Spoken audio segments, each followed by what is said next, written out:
It's your favorite midwife, Christine, here with the Birth Exchange podcast again.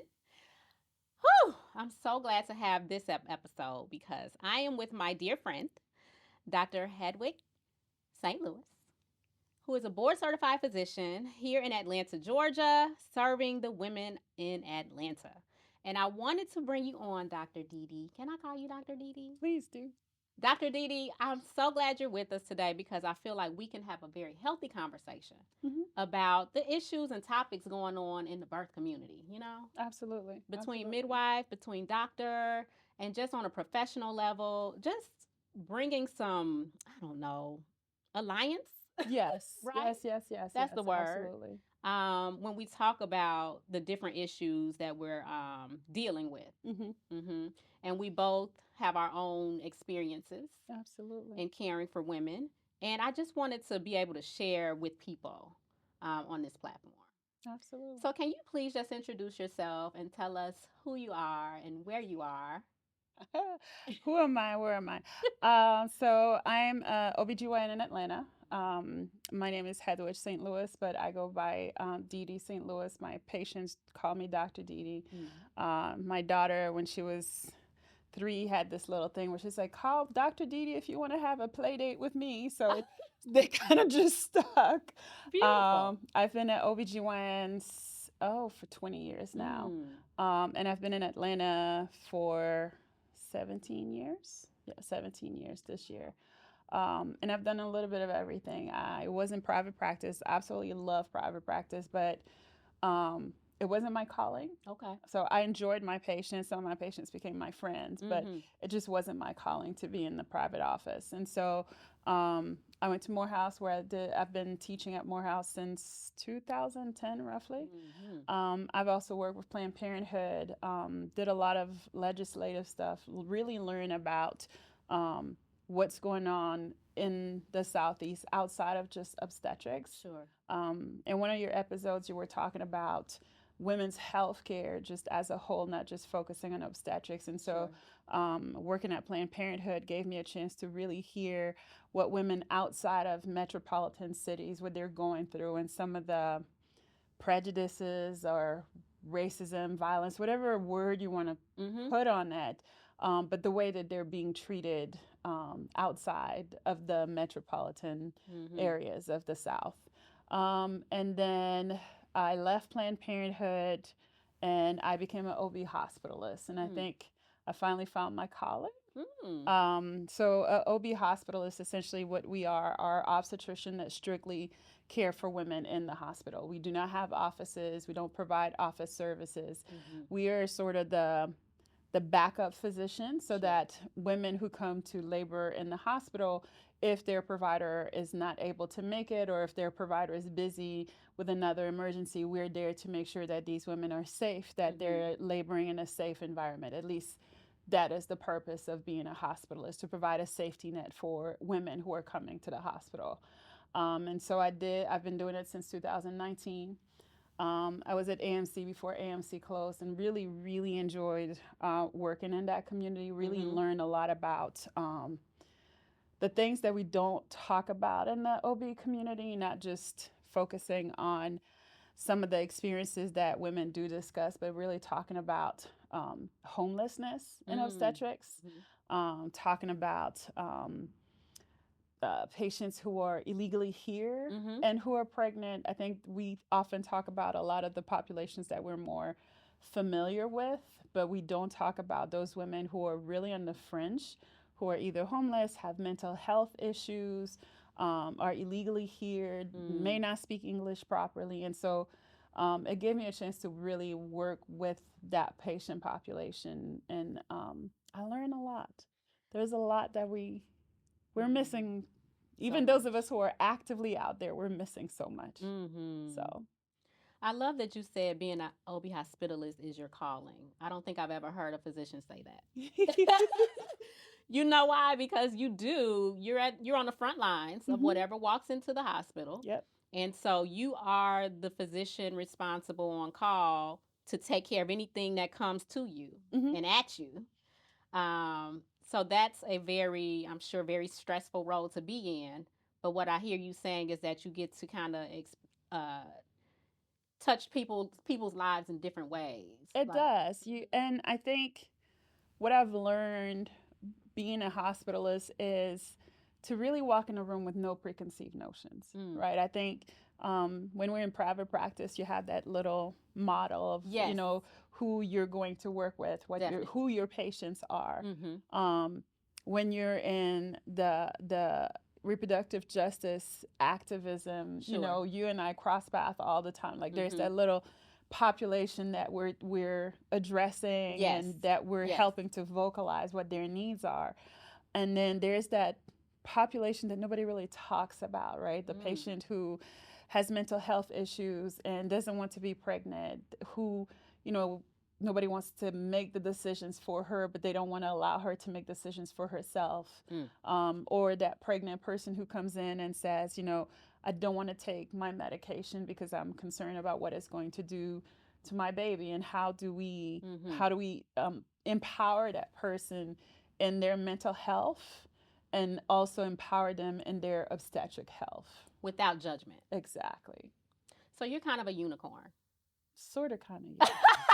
Well, I'm telling you, you are. That's why I invited you here, because you're probably one of the most compassionate, respectful physicians here that I've ever met in Georgia, and that our moms really speak highly of you when they encounter you at the hospital. Now, what people don't know is that Dr. DiDi is an ally. She is a home birth ally only because you're just so very respectful. And I probably shouldn't say it, but I do text you sometimes like, Dr. DiDi, are you on call? Because we're in home birth and we need to transfer in and I want to take them here where you are at. But it's just such a blessing to be able to, just have a relationship. Mm-hmm. Absolutely. You know? Absolutely. And I think we have such a long way to go because we don't know how to talk to each other in within each of our little silos. And I think because we're in each of these little silos, we hurt the people that we want to care for more than we Wow, care that's the for word. Yeah. them. Again, one of the episodes for your podcast, one of the guests was talking about having a multidisciplinary team. Right? Mm-hmm. And I felt like from my personal experience, the best care that I got was when I was pregnant with my second child. I had my perinatologist because I was old and fat. I had my obstetrician because I had had a previous C-section.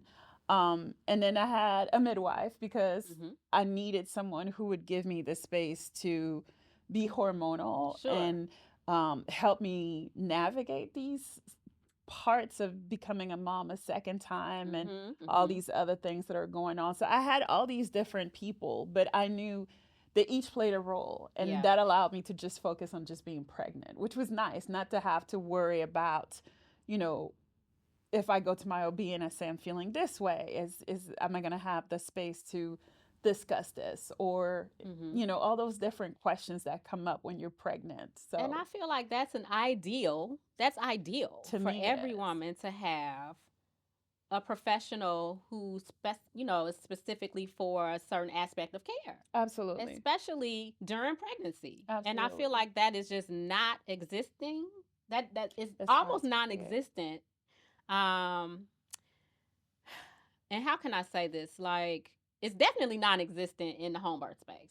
Absolutely. Right? You guys have it hardest. We have it hardest. They hardly talk to us. Okay. You have like it hardest. The clients, if they say anything about home birth, they're getting fired from their providers. And then they're just kind of left out here to fend for themselves. And we're kind of trying to help them, when something goes awry, right? Mm-hmm. So it's very unfortunate. So Yes. can you tell me why is it like that? What is it about home birth that's so horrific to physicians? Why is it so bad? And I understand the things. I just want to bring the conversation to like the light. Absolutely. And I think part of what I've enjoyed with you is that because we have a relationship outside of the work relationship. So I think it fostered the trust. Correct. And you've allowed me to ask questions that other people would be like, "Why are you asking this? You're questioning me." When I Sure. wasn't I wasn't questioning you. I was questioning the moment, right? Like, Mm-hmm. how did you, as a professional, as a home birth midwife, how did you navigate this particular Sure. moment? Because I know Mm-hmm. me as an OB, I would see this and I'd be like, "Oh, I don't know how am I going to handle this," Right. right? And as we were as we've talked before, I think part of the issue is we don't talk to each other until after we've graduated. Mm. And so we don't really know, I don't really know what you do. And so there's all this mystery about you're at home and you're doing these things that are not necessarily what would be done in a hospital Sure. setting. So a Uh-huh. lot of it is ignorance, right? Mm. Some of it is lack of communication, not Sure. being able to really communicate, like really listen to what the person is saying. Mm-hmm. And then, I mean, I hate to say it, some of it is also lack of respect, Yeah. right? The respecting your knowledge in your field, that there are things that you know how to do better than me, and Mm-hmm. then And there are vice things that versa. I know how to do better than you. So how do we meet each other so that our patients can have the best of both, Mm-hmm. right? Right. And then there's also, when you look at the history of obstetrics, we have this really unfortunate Foundation. history. Our Mm. foundation is so Mm. it's rooted in racism. Mm-hmm. It's Mm-hmm. rooted in slavery. It's rooted in colonialism. If you're Yes. looking outside of the United States, and when you really think about the history of midwifery, it's almost as if they stamped out black midwives or granny midwives Mm-hmm. or the women at in French it's called femme sage, like a wise woman is what a midwife is. It's a wise woman. Mm-hmm. And it's almost like they stamped all of those and then they sort of put it into a box, Yeah. and then you have all our my white colleagues, not to cast anything on them, but that's the history That's of the where history. we are, right? Mm-hmm. Which we can't deny. Exactly. And so I think when you put all of that together, there is so much midwifery, home birth especially, has been vilified, Absolutely. right? And so how do you clear that up, not just between the physicians and the midwives, but also between the midwives, right? How do you counsel patients so that they know what they need to do to have the best situation for themselves, Got it. right? Mm-hmm. Because just because you go to a midwife doesn't mean that everything's going to be great. Mm-hmm. And Correct. just because you go to a physician doesn't mean everything's going to Correct. be great. So Mm-hmm. where is that happy medium where maybe you are the perfect candidate for a midwife, but if something goes wrong, that midwife has a great relationship with a physician and she can call the physician and say, "Hey, Right. this person really is not in the right spot. Can we transition her care?" Mm-hmm. And then she can pick up where you are. And a lot of those relationships that you and I have, I think, are born out of trust and being able to be candid with each other and not being afraid of difficult questions Sure. and not taking things personally and just really putting it where it is, which is just a conversation, you Right. know. I love what you said about the history Hmm. because we can't be mad at women, black women, who are just not feeling safe in different spaces, right? Absolutely. And so even that truth drives decisions for Absolutely. their care that may not be as ideal Hmm. and not be probably the safest situation for them. But out of I'm not going to walk into this space because this is abusive. Hmm. I'm going to do this. Hmm. Those women are highly judged, right? Absolutely. When they are having to face a medical professional, it's like so many things that they are already labeling her as Hmm. because of, and no one thinks of the foundation and the root of everything. Absolutely. Absolutely. Um, it's hard. Yeah. I think it's very hard. I know for myself, one of the things that I've been very um, that passionate about over the past few years is how Mm-hmm. we train upcoming physicians, right? I have friends who are really focused on the system, Mm-hmm. like Dr. Karen Scott. They're Yes. like really focused on the system. How do we change the system? Um, Mm. and I always say I try to complement what she does because I'm focused on the people in the system. Mm-hmm. Because if you change the system but you don't change the people, I strongly feel the system will reset right where it was. Agreed. And so, really thinking, just like you said, how do we how do we train our up and coming professionals to speak to one another, whether they're nurse midwife students or medical students? How do we Mm-hmm. teach healthcare professionals to speak to people? Because, I've seen midwives who are amazing. And I've some who trained with aren't. midwives who, I was so fortunate as a resident to train Sure. with midwives who are Mm-hmm. just, I learned so much from working with them. And then Mm-hmm. I've seen midwives who are like, okay, that's not how Christine does it, but I'm going to just sit here in the corner Just and just sketchy. watch it. Okay, Yeah, yeah, yeah. sure. Mm-hmm. And I think we have a long way to go. Yeah. There's so much that we need to change in how we train our upcoming healthcare professional. And it really starts with acknowledging where we come from. I know OBGYNs, we have a long way towards acknowledging that. But I was reading a piece about the history of midwifery, and it sounds like there's similar internal, what's the word? Just Um, deconstruction. yes, that needs to occur in every part Mm-hmm. of healthcare, not just MD, but RN, CNM, Sure. PA, et cetera, et Mm-hmm. cetera. Mm-hmm. Um, but the burden is on us.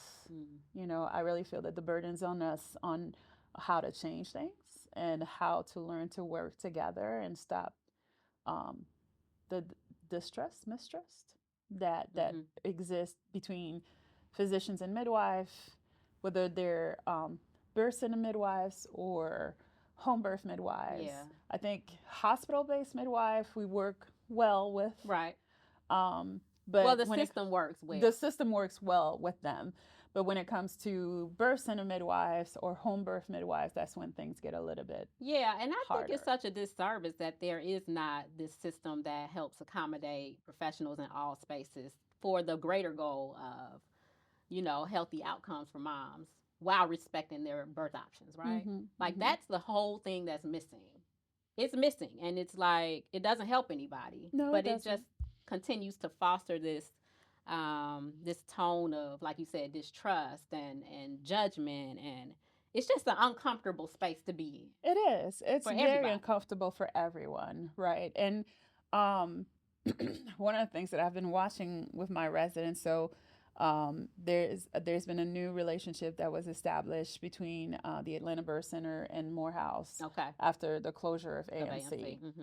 And it's been interesting to watch my residents interact with the women who are having to be transferred from the birth center to the hospital, um, Mm. and really helping the residents reframe how they approach women who are in that kind of transitional space Yes.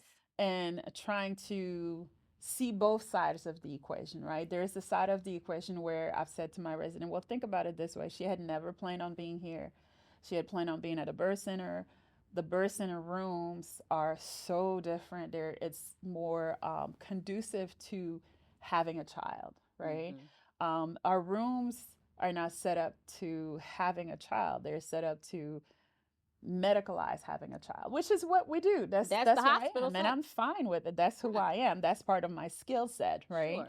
But trying to get my residents and my learners to understand, okay, you got to give this person the chance to switch her mindset because you're Mm. asking a lot in the moment. Um, and but also understanding where my residents and my fellow colleagues are coming because I've had this conversation with some of my midwifery friends, like, you call me when things are falling apart, so the patient is almost always angry at me. Gotcha. Yes. And You there a walk into lot the of that fire. a lot of that Yeah, yeah, that yeah. that discomfort in the conversation is, I never walk in when things are good. I walk in when things are falling apart and I have to pick Mm. up the pieces. It's the, postpartum hemorrhage that may not get taken, that may end up having to go to the operating room. It's the, all those In the heightened complications. moment of some Exactly. very stressful situation. Exactly. And so we don't get the chance to establish a rapport with the person because the person comes into our setting is already angry. Not Mm-hmm. necessarily angry at me. At the They're right. just angry that they lost this experience that they Mm. had planned on having. Mm-hmm. Um, they're angry because the people that they relate to, that they're comfortable with, are not there with them. They're angry because they're scared Yes. because of everything that they've heard or seen or read. And then, here Right. comes my resident or my fellow attending. Okay, your baby's not looking so good. We're going to have a C-section. See, I told you. That's what in the newspaper, that's all they do. But Mm. the whole reason you're here is unfortunately because that's what needs to happen. And so, And so, how it's do you ease that? that's How the do you ease problem. that? How do you, because this is a highly emotional moment It is. for a mom, let's say transferring in from home birth or the birth center. Mm-hmm. It's not what they planned on. They're already angry and mad and upset for obvious reasons. But how does the communication remain effective between everyone involved? Because, like you said, lots of people coming in and out the room. Mm-hmm. Support persons are very protective and Mm-hmm. wanting to advocate for a client, for their Mm-hmm. family member. Mm-hmm. Like there's a lot to navigate there. Mm-hmm. So what happens? Like how do you, or how would you advise others, to like make communication more effective so that it's not a matter of you versus me, but a matter of mommy needs this and this is how we have to approach it. Who? Uh, Because it's like a lot. I think in if I could imagine the best possible Mm-hmm. situation, it would start with the midwife and the provider having a relationship outside of the patient, right? Right. So that, for instance, with you, if I had a private practice, I'd be like, okay, here's my card, here's Mm-hmm. my pamphlet, here's my whatever. What can I do so that when when the women are coming to you, they know, okay, this is the person. If things go south, this is the person that's going to be on the other end. I think a lot of it for women is the unknown. I don't know you. I don't know your system. I don't know the Absolutely. hospital. I don't know you, and I'm scared, right? And so being able to have that relationship between providers before the transfer, Yeah. I think will make a big difference towards easing the patient's fears. It's like, okay, if Christine trusts her, then I can at least give her, like, I'm gonna give her a chance, and I think that part sometimes is missed because of the And very circumstances. non-existent too. Exactly. Um, That's hard. That step one. If that was step one, how do we do that? I mean, that's, to me, Because that's the first step. I mean that, like you said, that's truly ideal to Mhm, have that relationship. But that is the reality we know is the direct opposite, and it so is. that is what you're right. That does not help the transfer process, if No, you it will. doesn't. I try to do my best. Okay, I Listen, listen when we have moms who transfer in, Dr. DiDi. I'm like, here's the fax number, here's the prenatals, here's everything, here's a report. it's This is so what funny we've that you done. said Do do do that. do do, and It's it's so great. funny that you And then said it's that. like no one cares. No, we do. Let me tell you, because I cannot remember. It was a few weeks ago. Somebody said, Mm-hmm. "Oh, this patient, she's a home birth," and Christine. I said, "Oh, this patient good. Don't worry about it. She got all her stuff done. Just." All the stuff is in place, I said, honey. "Everything is done." I was like, "I can vouch for them." Now I can't be responsible for how they act, but you got what you need to So, take care of this but it patient. makes a difference because when the residents were talking, I was like, no, you can try. I know this healthcare professional. Yes, she's a home birth midwife, but she has her whole system very well thought out. I was like, you can trust that the patient has been extremely well taken care of. Just focus on why she's here. You don't have to Mm. worry about what's on the back end because a lot of it, like I said again, for us physicians, we feel like we're holding the pot at the very end, Understood. right? Yeah. A lot Um, has transpired before you've met the patient. exactly. Mm-hmm. So that's part of Sure. the issue. The other part is really teaching, and I had to learn that myself. It's like, how do you walk in the room to talk to this person, and Mm-hmm. how do you give this person space to process everything, Sure. but also try to explain to them, okay, this is why I'm here. This is why you're here. This Yeah. is what we're going to do, but you have to give me a chance to do my part Right. because I do want what's best for you. And so, how do I walk in the room and convey that to her Yeah. and to whoever is in the room? And that's where the notion and the concept of respectful maternity care for me is rooted in that idea of being able to walk in there, acknowledge everyone in the room, acknowledge all Mm. the things that are in the room, like saying, Yeah. okay, I know this is not where you want it to be, but we will do our best by you. I think sometimes just that sentence makes a Yes, difference it because does. we walk in the room, my resident's like, but I want her to be well. And I say, yeah, but she doesn't know that that's what you want. So you have to verbalize that to her. You have to verbalize that to her partner, her doula, her mom, whoever's in there. You have to verbalize This that, is so refreshing to talk to you about this because you are front line with up and coming physicians, right? Residents, if you will, people graduating to become obstetric doctors. And I feel like a huge part of that is missing where you have to just bring it back to basics. Like, how would you want people talking to you? Mm-hmm. Put yourself in this woman's shoes. Imagine what it feels like to be here, period. You know what I mean? Especially when you hear all of the maternal mortality rates and morbidity rates, and we're in Georgia and all the things. Like, you have to be respectful.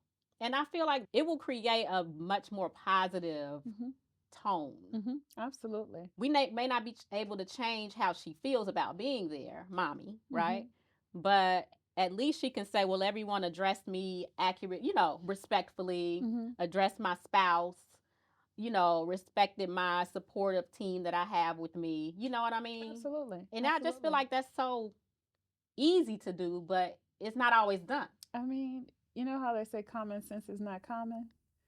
So,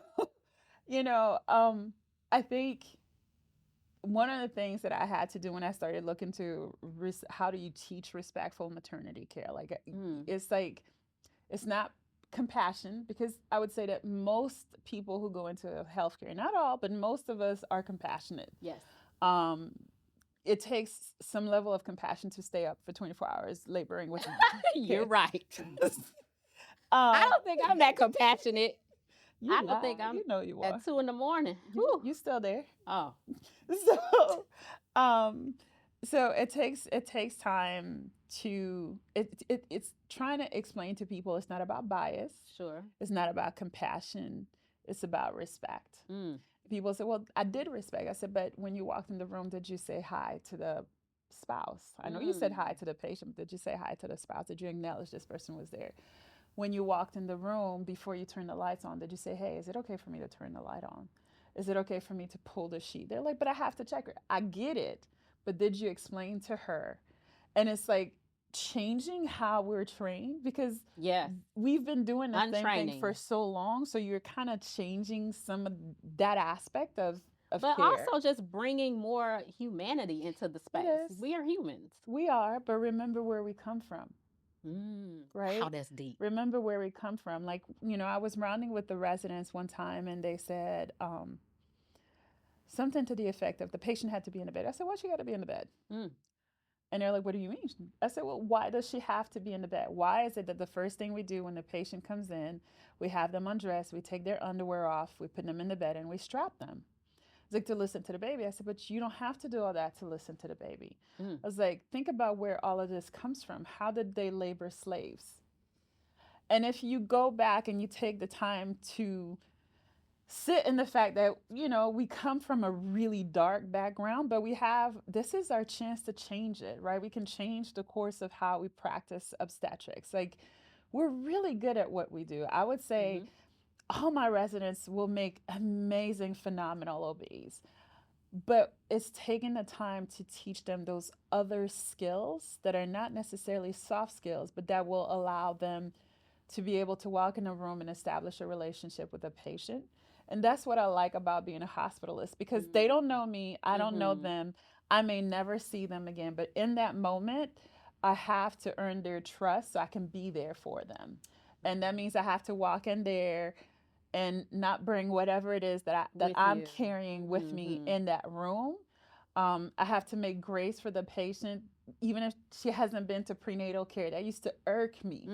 But then, I talked to a patient and she said, I was getting prenatal care. I didn't like the way I was being treated. So I stopped going. I was like, okay, that makes sense. I can't be mad at you about it. Right. And so it's like really being able to leave everything that you take for granted outside of the room and just be open.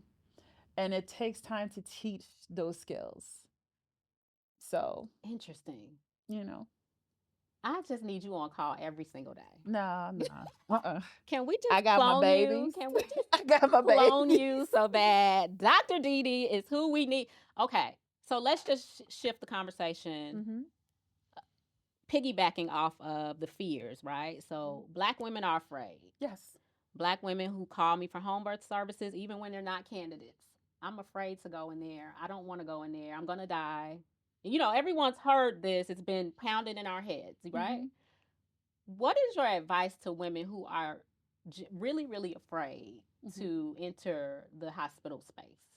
That's a tough one to answer. One of my best friends that I absolutely love is a doula. Mm-hmm. And we always have these deep conversations. We're like, we should tape our conversations because we have Mm-hmm. these really deep conversations, and we were talking about that. Um, it is there is a legitimate issue, right? Black women, women of color, are not treated Absolutely. as humanely as they should be. They're not respected. Their voice is not heard. So Mm-hmm. those statistics are true statistics, Sure. but those statistics are not every story, right? And so we're not talking about women who are successful in their pregnancy. We're not talking about the resiliency of Black women who, Mm. like, I know witch doctors at AMC tonight, so I'm gonna go get my ultrasound tonight because I Right. know, Mm-hmm. this doctor gonna be there. Like, I remember at AMC, a patient just showed up. We're like, how do you just show up for your C-section? It's like, oh, my last baby, Dr. So-and-so delivered my last baby. She's So I here know today, and this he is gonna take care of me. So I'm I coming know back for that's him to right. take care of me. Like, we are resilient, right? Mm-hmm. And Mm-hmm. we are really smart. And so, I think we need to start talking about the stories of successful pregnancies, of successful outcomes. We need to start talking about, you know, how beautiful it is to be a Black mom. Like, Black motherhood is beautiful. I Yes. fell in love with that. That's why I went into obstetrics. Like, it was Mm-hmm. fascinating to me. It was just such a beautiful thing. And so, yes, there are the bad stuff, but we also have to start talking a little bit more about the opposite side of the I agree coin. with And I that. think it will make a difference to allay some of the fears because we've been talking about the bad so much. It's Sure. like every conference you go to, it's like Black women are dying, blah blah blah blah blah, and and you think that every Black woman who has a baby You would is think. dying, but Mm-hmm. that's not true. Okay. It's a high percentage. Yes, It's an unusually high percentage. Is an unfairly high percentage, it is. but it's still just a percentage. The majority of us have fairly decent pregnancies, other than the aches and pains and, Mm-hmm. the annoying mother in law or, Yes. the people in our family who want to come and tell you what to do. We have fairly good pregnancies, we have good outcomes. We have good midwives, we have good physicians, we Mm-hmm. have good doulas who help us navigate it, and we have successful outcome, but we're not talking about that. Um, That's true. and I think it's important for the women in our community to hear that, she was pregnant, she had preeclampsia, but her doctor and her midwife or whoever was taking care of her was there with her every step of the way, and she went home with a healthy baby, Mm-hmm. and this is how they took care of her. So I think there is that part of it.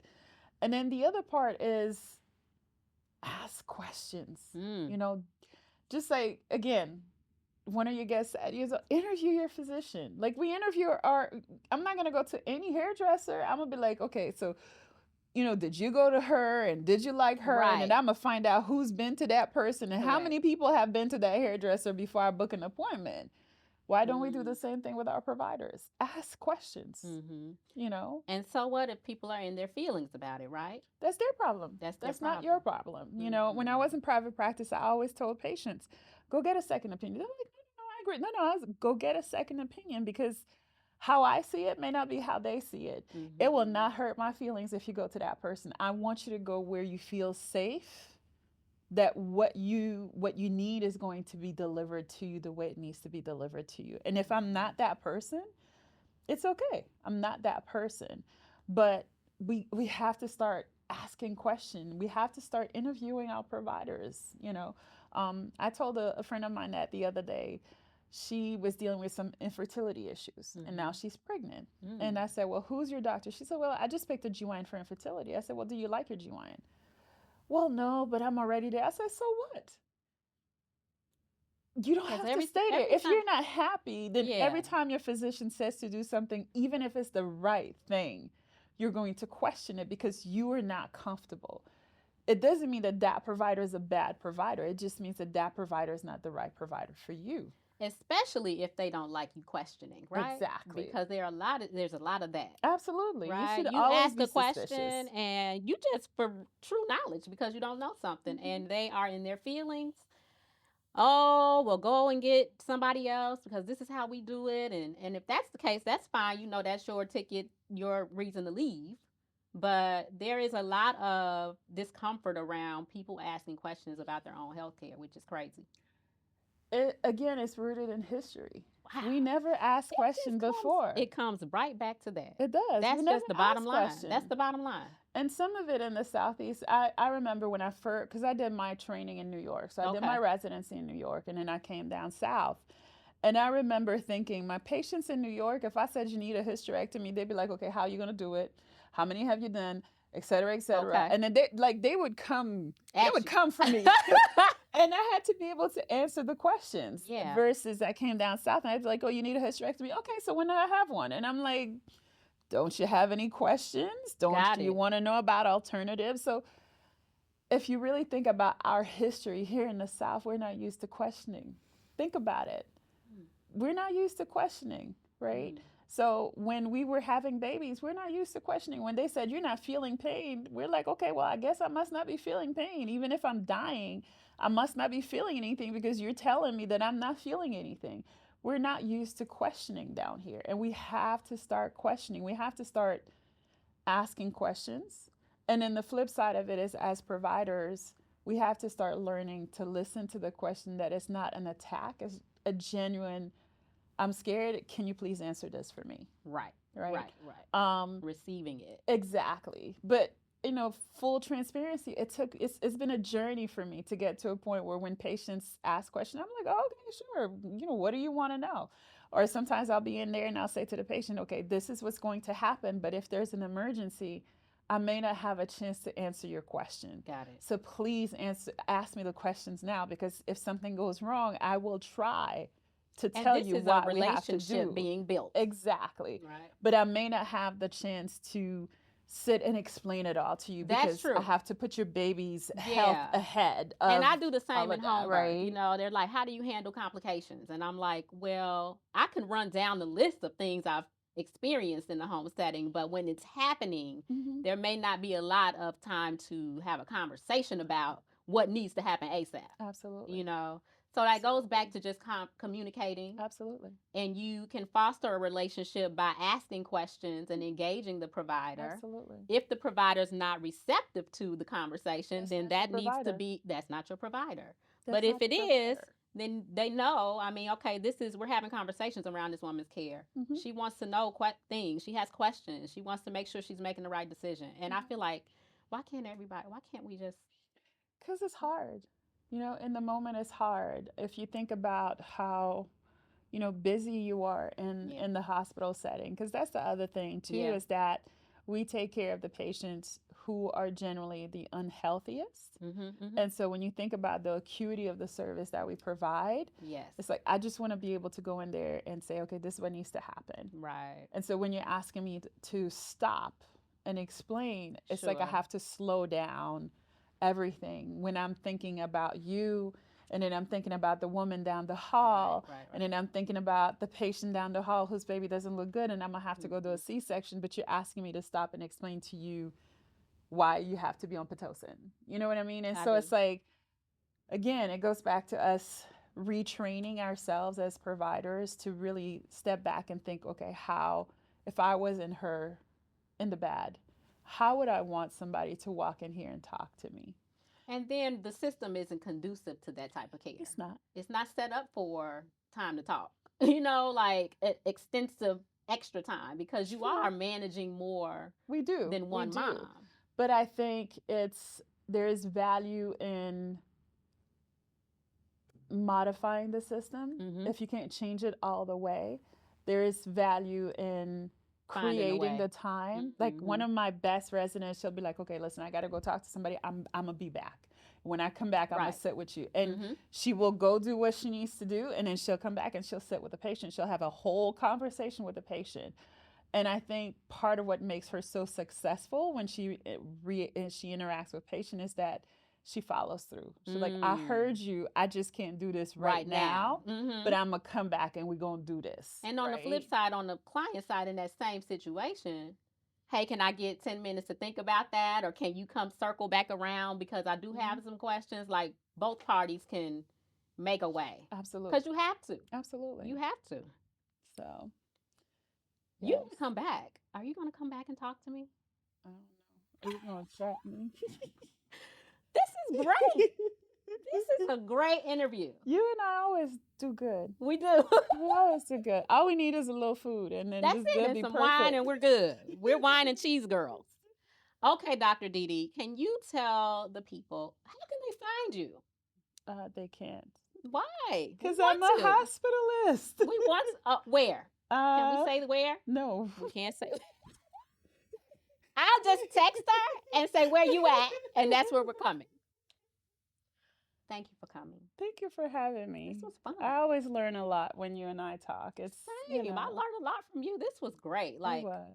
This was really eye-opening. But see, that's the thing. I wanted we just need to do more of this. We will. You know? And I feel like I wanted you to be here because, you know, when people think of like physicians and doctors, it's just a role versus a human side, right? And so you were the perfect human to come in your profession, to come and talk to us about all of this because, you know, we're friends. We are. But you have a very balanced, centered, respectful way of your perspective on everything just makes it more receivable, like more receptive.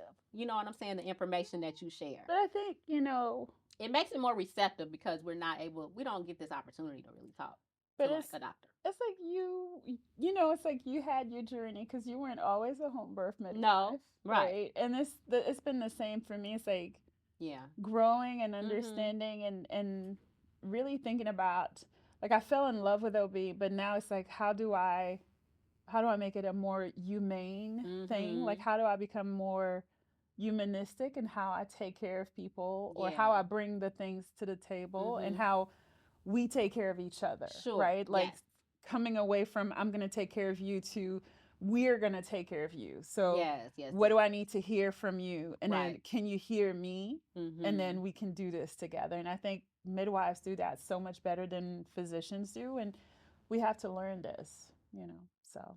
Well, I appreciate you. I appreciate you. Oh my gosh. We're just missing the other midwives and the doulas. And this would be perfect. Yes, absolutely. This is the Birth Exchange podcast. Me. You're welcome. Thanks for coming, girl. I was nervous. Like, oh my God. Dr. St. Louis. I don't know why you were nervous. This is the Birth Exchange podcast, and we've learned a lot from Dr. DiDi today. And basically, she says to stand in your resilience because you are strong women who can take care of your bodies. You know what's best for your bodies. And we also learned a really good history lesson here as to why the tone of care is what it is today, especially in Georgia. So we thank you so much for coming to join us today. Like, subscribe, share, follow, and all the things. And we'll see you on the next episode.